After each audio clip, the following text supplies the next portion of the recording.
Greetings, ladies and gentlemen of the internet. Jan Michael here.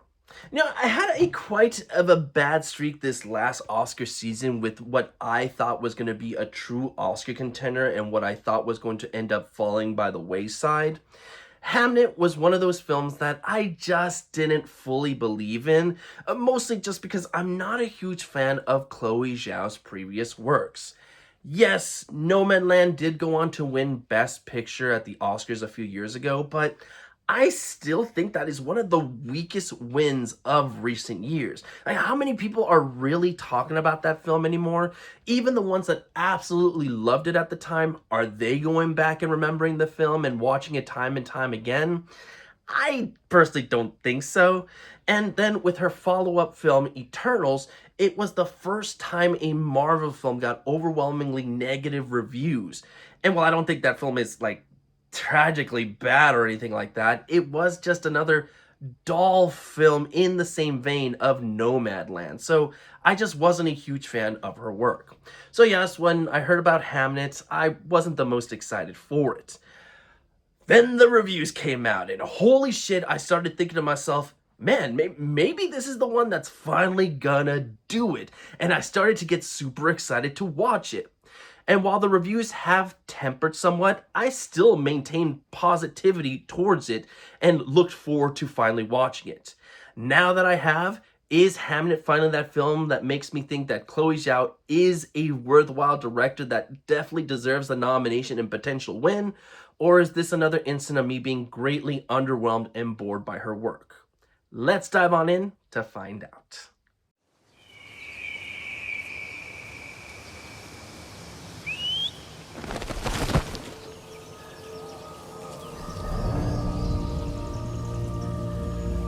Is it true?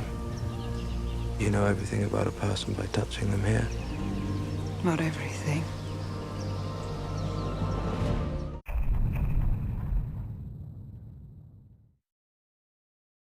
Let's get this out of the way immediately. Jessie Buckley is amazing here.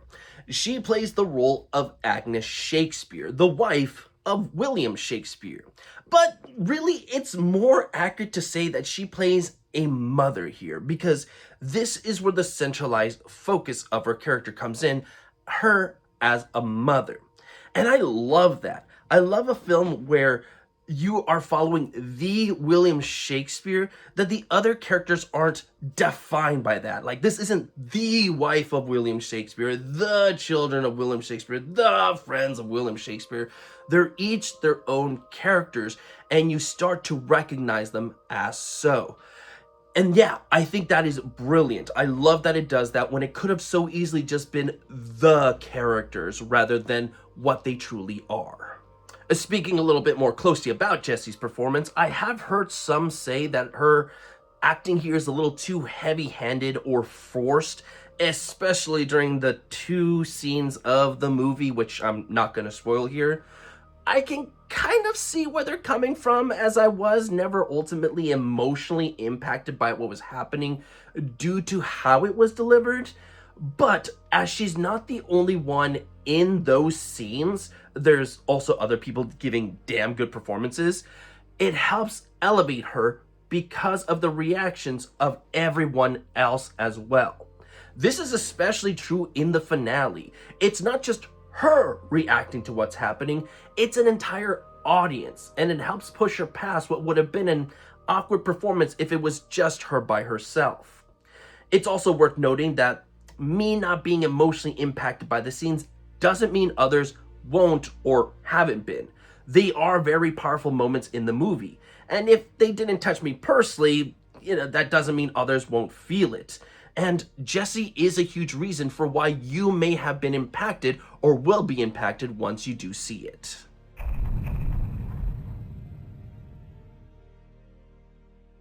The story of Hamnet is a pretty simple tale of how William Shakespeare and Agnes Shakespeare meet, build a family, and how they deal with tragedy when it strikes. While it is based on true events that we know occurred, the actual lives of these individuals and how they went about their day and dealt with the events that followed are all romanticized. There are moments when certain events are played up for the movie's sake, and the dialogue can get a bit hammy at points, but I was never distracted to the point that I was sucked out of the experience. It's not my favorite screenplay of the year by any means, but it has its moments, and it can be very cute at points. The biggest positive I can say about the screenplay is actually probably something that I feel most people are going to be negative towards, and that's that it doesn't overuse that kind of old speaky talk that this era is known for. It's actually one of the reasons I could never really get into any of Shakespeare's works. I understand they're classics, they're very important, they've been adapted to so many different mediums, and they are very important works of art. But just the way that the characters talk was always hard for me to follow. I just was never able to overcome that barrier. So whenever I'm about to go see something that is Shakespearean, I always dread the dialogue going, am I going to be able to follow along fully? Am I going to have to give this multiple watches to fully comprehend what's going on? So I greatly appreciated going into this and realizing, okay, good, they're not going to go over the top with it. At no point was it distracting. At no point was I lost. And again, I'm sure most people are going to be able to overcome that, especially fellow theater nerds. I know a lot of my friends in high school were able to overcome that sort of things, but I just never was. So I appreciated it for that. But again, this is probably something that's going to differ based on what your personal relationship to Shakespeare's works is. For me, I like that they didn't go over the top with it.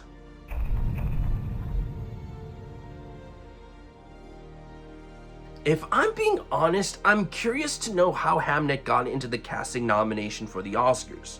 I'm not quite sure I understand how it fully works, what the specifications for getting in are, or if this is just a matter of what film did these people like the most. Because there are many who were negative in their appreciation of the casting for the film, including those in the industry. To be clear, I'm not one of them. I think a majority of the cast is amazing, with Jessie Buckley, Paul Mescal, and Chloé Zhao being the standouts. However, it didn't seem to me that the Oscars concurred all that much with that thought process. Think about this for a minute. How many people have criticized Jessie for being too over the top in the film? How many people said that Paul Mescal was the weakest portion of the main cast? And despite Chloé Zhao getting so much praise, has he really been a contender at any of the awards festival? Has he gotten his due recognition? It just seemed to me that even the people within the industry, while yes, they liked the performances enough, weren't singing its praises, so how did it get this nomination? Well, to me, and this is just guess mind you, but there are two very important casting decisions that I think made this nomination possible. Towards the end of the film, the famous Shakespeare play Hamlet is shown, where a young man that looks very similar to Chloé Zhao's character shows up. And it's quite striking how similar the two actors look. The reason for this? It's because this character is played by Noah Jupe, Jacoby's older brother. That decision impacts the final moments of the film and really closes the story out in a powerful way. So, if I were to take a guess, here is where the casting nomination comes into play.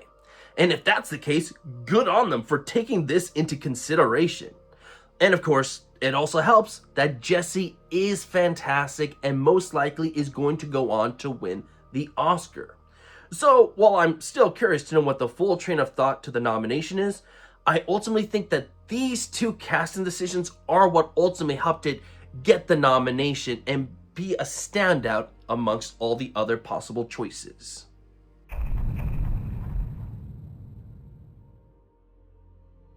Costume design here is exactly what you would expect for this time of film.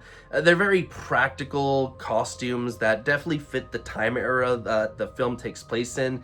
They look like they would have sucked to have worn back in the day, but I mean, they do their job. There's just nothing eye-popping about them. With the exception of Jessie Buckley's character's red garb, I do think that is the one costume that definitely helps her stand out from the crowd. So in that aspect, kudos. Everything else is just, it's just fine.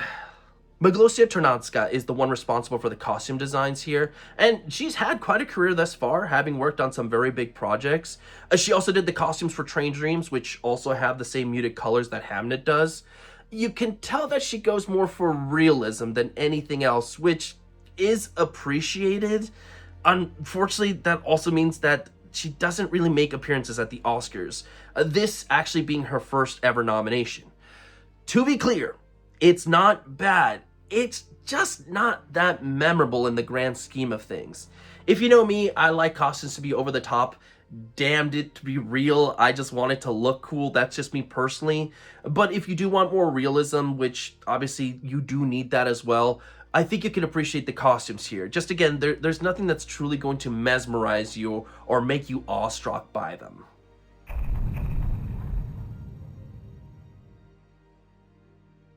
Director Chloé Zhao definitely focused on the duality of nature and the confines of a more housing system for her directorial work here, at least from what I feel. The main character, Agnes, is even said to be a descendant of a line of women that can actually see into the future and are more in touch with nature. And some of the characters even say they feel confined in a house. They speak about this verbally. So you could see that there is a blend of the two. Not that one completely overpowers the other in the sense that, oh, this is bad, this is only good. No, there are still very touching moments that can take place within the housing system as well. But you could just tell that the way that the film was shot, it did focus more on the nature-y aspects of the world. And it works really well. I really liked the sets of the outside world, of the forest. I thought that was really cool. The towns themselves feel charming enough. I don't think there's anything that spectacular about them. But I did ultimately feel, and sorry if I'm going to get a little bit nerdy here, it kind of felt like the starting village when you play like a brand new RPG. You have the small town, you have the surrounding forest where you have like your first kind of mini adventure to kind of get you accustomed to the gameplay. You have your like starting cast of people that you know, and so that was like the feelings that it elicited in me. So it was nice and homely. Just again, if you're looking for something grand over the top, there's nothing here that quite does it. But again, in terms of Chloé Zhao's directing, you could tell she had a vision of what she wanted to go for. It's like a mixture between realism and more fairy tale like settings, and I do think it was captured very nicely here. I do feel probably the best example of her kind of fairy tale like feeling is in the theater scenes at the very end of the film. Like the location of this thing feels like it was purposely built in a way that was like the main focus of the town itself, which I can't imagine was true in real life. Like the scenes in the theater like start off raw based on the emotions of the characters, and they develop into these long stretches of intimacy as the crowd comes together to extend their hand towards a character like it's one ginormous character rather than multiple people watching this play. There are actors on stage who lose their focus or peek out from behind the curtain, and no one but one person really notices at points, which, I mean, I don't know if you've ever been in a play or have seen one, but it's like super easy to spot even the slightest inconsistency or someone poking their head out of a curtain. That thing's like super easy to spot. But, you know, instead of focusing on that, everyone is just kind of staring off into oblivion. Like they're like not known to the way the world works. And it's all done on purpose, of course. So you just kind of have to go along with it because that's how the story goes. It's like fairy tale logic. You're either going to be on board or you're not. And for me, I was really lost in the emotional rawness of the scene. So in that note, I do think most people are probably going to fall in my camp, as I've heard so many people say that those last scenes were just so emotionally impactful that they were leaving the theater crying. And yes, in my own theater, people were very much sobbing during these final scenes. So I do think that's where majority of the people are going to lie. And that is all thanks on the directing from Chloé Zhao, her purposefully using these tactics to shoot these scenes.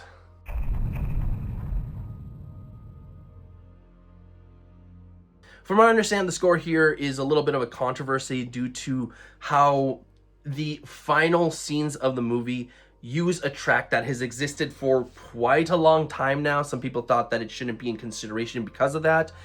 But from what I understand, a majority of the score in Hamnet is brand new, so that's why it still counts. I think the score is pleasant enough. I didn't think anything that much of it, especially the main score itself, which I am trying to play for you here. It kind of starts off very somber-like before it starts to get a little bit more kind of energized, if you will. Again, very much like, kind of like that final scene, if you will. It's like, starts off raw, and then it starts to get more whimsical. That's just kind of the themes of the film. Like, there's this intimacy at play, this fairy tale-like structure. It was all taken into consideration, I feel, and yeah, it works for what they're trying to do here. Composer Max Richter is actually getting his first ever nomination this year. He's definitely someone who's been working for a while, so, you know, good on him for finally getting into the Academy Awards. I can't say this has any chance of winning, especially with that little controversy in play there, though, you know, stranger things have happened. Plus, while it is a nice score, again, I can't say that it completely blew my mind, so yeah, take this with whatever grain of salt you want, but it's a nice score, even if it does use some repeated tracks from previous works.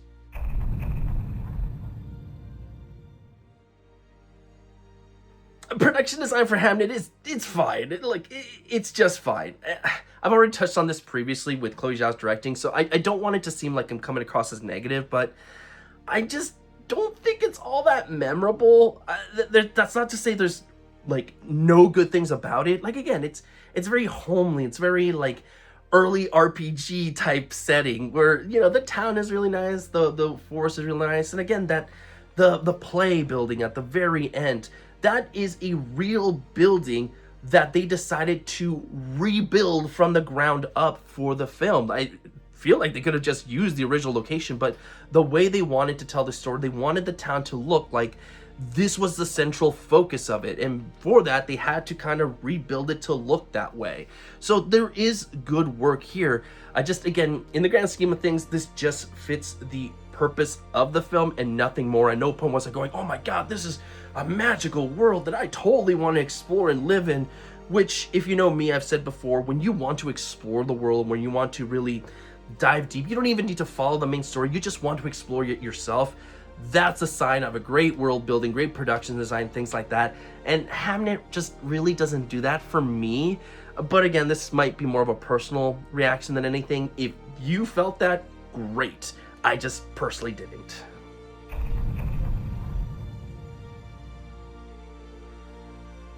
So does Hamnet have a chance of going home with Best Picture?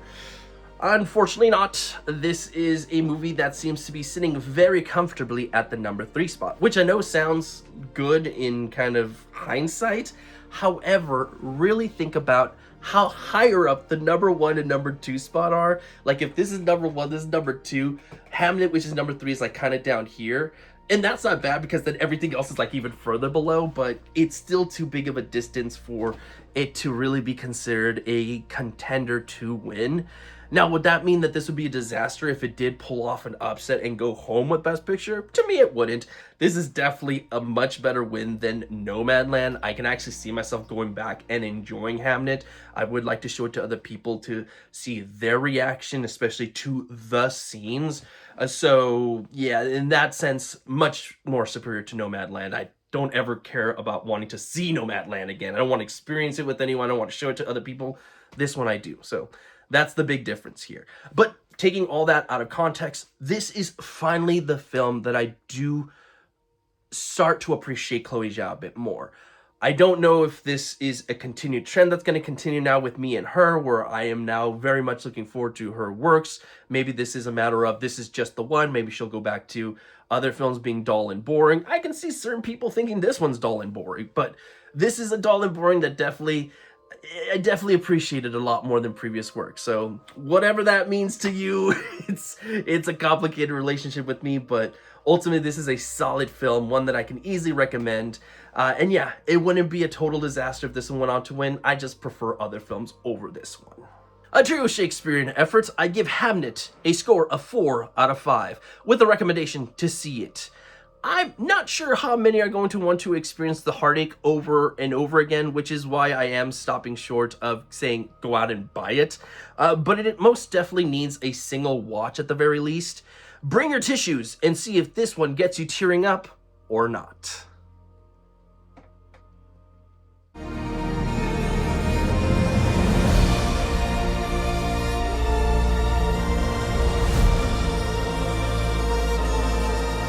To die, to sleep, perchance to dream. What do you see?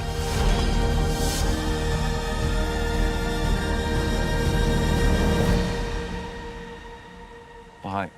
Bye. Bye. Bye. Bye.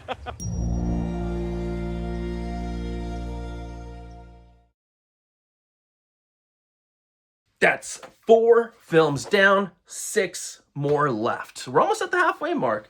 I feel these are going much faster than in previous years. That's the passage of time. The older you get, the faster you perceive time. How many people in the future are going to look back at movies said during this time period and go, oh, that was the boring era. Like, who wants to see films about that? Anyways, going off on tangents, guys, I hope you enjoyed the video. Let me know what side of the fence you land on with Hamnet. Did you absolutely despise it? Did you think it was amazing? Is this the one that made you see Chloé Zhao in a new light? Or the opposite, where you're like, wow, this is her weakest work yet? Let me know, and until tomorrow's review, everybody, stay safe out there and have a good one.